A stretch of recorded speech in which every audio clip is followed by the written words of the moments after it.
తునిలో జరిగినటువంటి సంఘటనని పొద్దునే నేను ఆడియో అది వినిపించాను. ఎందుకంటే అమ్మాయి కూడా అందులో ఉంది. అయితే అమ్మాయికి మాస్క్ వేసినా సరే అక్కడ విషయం అయితే దుర్మార్గ పని చేశాడు కాబట్టి దాంట్లో జాగ్రత్తగా ఉండాలన్నటువంటిది.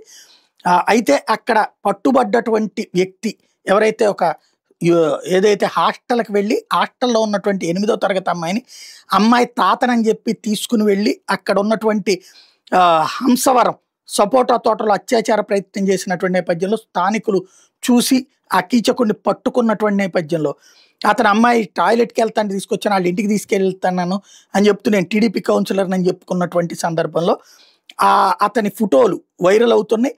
వైసీపీ దాన్ని హైలైట్ చేసుకొచ్చింది.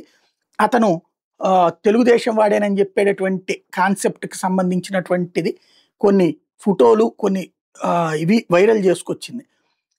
అతను టీడీపీ కార్యక్రమాల్లో పాల్గొన్నాడు. అయితే కౌన్సిలర్ కాదో తెలియదు, బట్ ఆ విధంగా దబాయించుకొచ్చేసాడు అతను.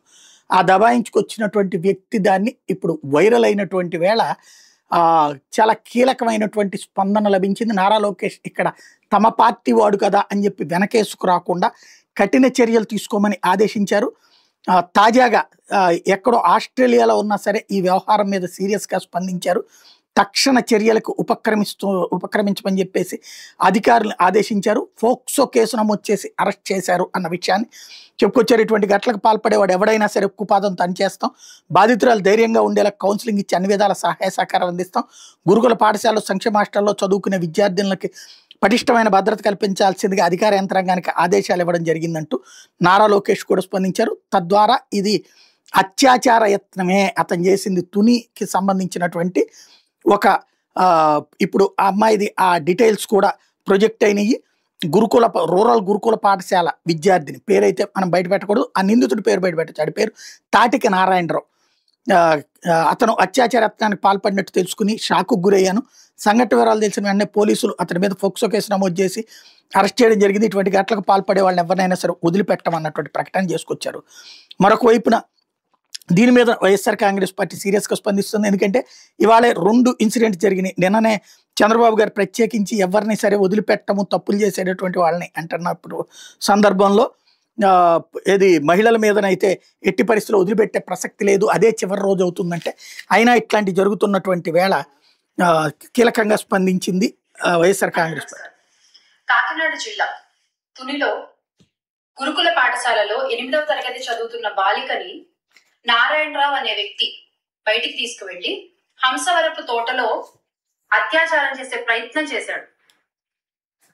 అక్కడ స్థానికులు అది గమనించి ఎందుకు ఇలా ఈ పాపం తీసుకుని వచ్చారని అడిగితే కళ్ళబుల్లి మాటలు చెప్పి తప్పించుకునే ప్రయత్నం కూడా చేశాడు. ఇంకొంచెం గట్టిగా మాట్లాడితే అక్కడ ఉన్న వాళ్ళందరూ నేను టీడీపీ కౌన్సిలర్ని, మీరు నన్ను ఏం చేయగలరు అంటూ దబాయింపుకు దిగాడు. అంటే కూటమి నేతలైతే తప్పు ఒప్పైపోతుందా? కూటమి నేతలైతే ఆడపిల్లలపై అత్యాచారాలు చేయొచ్చు యథేచ్ఛగా?